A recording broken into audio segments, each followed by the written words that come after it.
देखिए, पद यात्रा का आज अंतिम दिन है। बागेश्वर धाम से शुरू हुई ये यात्रा तमाम शहरों से गुजरकर आज ओरछा पहुंच रही है, जहां पद यात्रा के स्वागत की भव्य तैयारियां हैं। पिछले 8 दिनों से धीरेन्द्र शास्त्री लगातार चल रहे थे, यात्रा मार्ग पर आगे बढ़ते जा रहे थे।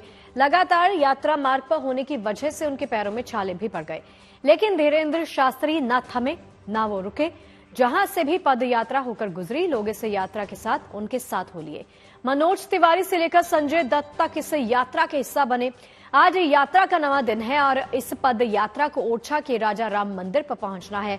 मंदिर के कपाट बंद होने से पहले धीरेन्द्र शास्त्री यहां पहुंच सके, इसीलिए आज सुबह बाबा बागेश्वर का कारवां निकल पड़ा है।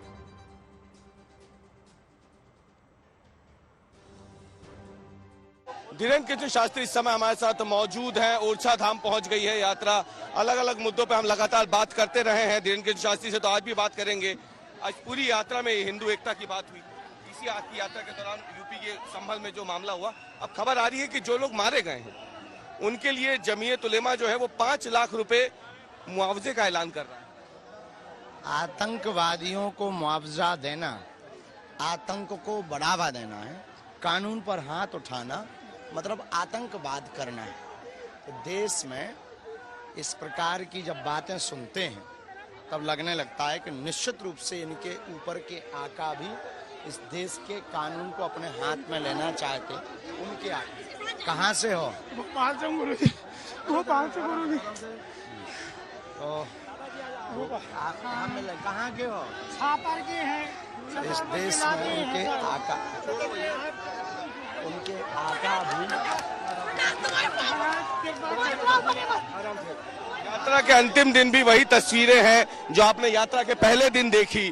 तमाम लोग जो हैं वो एक झलक बस पा लेना चाहते हैं, आशीर्वाद लेना चाहते हैं धीरेन्द्र कृष्ण शास्त्री का। और ये तस्वीरें साफ तौर पे जो ये देखिए महिला रो रही है,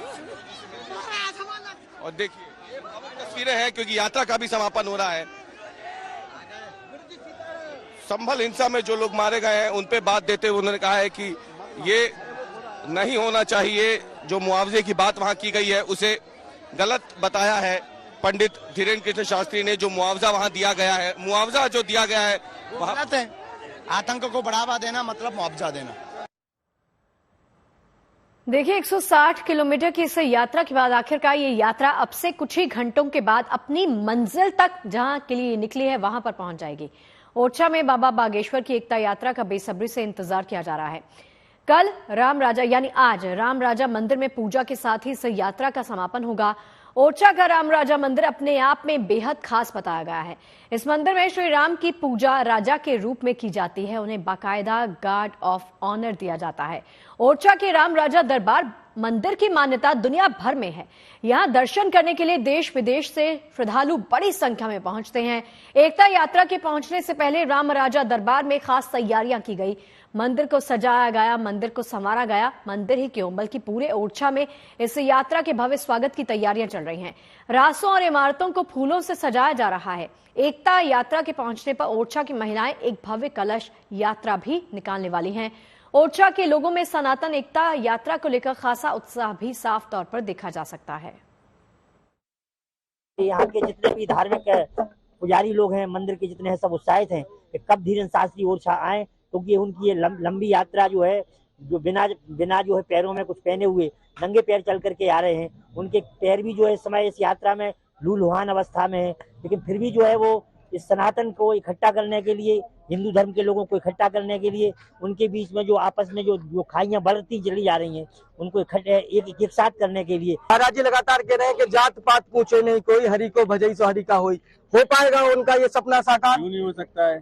धीरेन्द्र शास्त्री हैं, सनातन धर्म के जो व्यवस्थापक हैं, वो एक जाति भेद इसको सब दूर करके सनातन धर्म एकजुट हिंदुत्व को जोड़ने का काम कर रहे हैं। जो अलख पंडित धीरेन्द्र शास्त्री जी महाराज ने जगाया है, हमें ऐसा लगता है कि अब हिंदू एक होगा। तो जब से ये यात्रा शुरू हुई है, जीएनटी के सहयोगी रवीश पाल सिंह भी इस यात्रा के साथ लगातार आगे बढ़ते जा रहे हैं। आज 9वां दिन है, आज आखिरी दिन है। तो यात्रा आज कहां पहुंची है, कौन सा पड़ाव है, जानते हैं हमारे सहयोगी से। धीरेन्द्र कृष्ण शास्त्री की हिंदू एकता यात्रा अब अपने अंतिम दिन यानी अपना जो अंतिम पड़ाव है ओरछा धाम उसके नजदीक पहुंच गई है।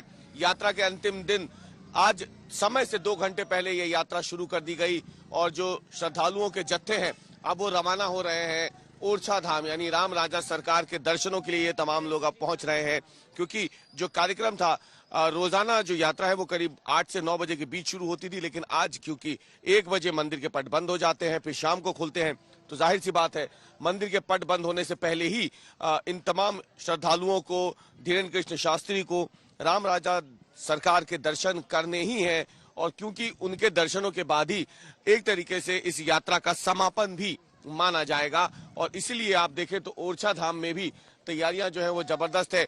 जो श्रद्धालु साथ में चल रहे हैं इस यात्रा के वो तो लगातार चल ही रहे हैं, लेकिन जो तमाम लोग हैं वो भी यहाँ पे मौजूद हैं इस यात्रा के स्वागत के लिए। आप देख सकते हैं महिलाएं अपने सर पे कलश लेकर के इंतजार कर रही हैं कि जब धीरेन्द्र कृष्ण शास्त्री आए तो ये उनके साथ आगे आगे चले। ये एक तरीके से एक परंपरा होती है बुंदेलखंड की, मालवा की, कि जब कोई आध्यात्मिक धार्मिक यात्रा उनके क्षेत्र में पहुंचती है तो इस तरीके से कलश के जरिए उसका स्वागत किया जाता है। कई जगहों पर महिलाएं इन कलश को लेकर के अपने सर पे रख के यात्रा के आगे आगे चलती हैं। तो ये तस्वीरें भी हैं जो तमाम श्रद्धालु चल रहे हैं, जो भक्त चल रहे हैं इस 160 किलोमीटर लंबी पदयात्रा में, उनका जत्था तो है ही, लेकिन इसके अलावा ओरछा में भी इस तरीके से इंतजार हो रहा है इस यात्रा का स्वागत करने के लिए। और इन श्रद्धालुओं के जोश को देख के आप अंदाजा लगा सकते हैं कि इस यात्रा के समापन पर भी भक्तों का उत्साह जोश उतना ही है जितना यात्रा के पहले दिन था। कैमरामैन अमरीश के साथ अवीश पाल सिंह, ओरछा।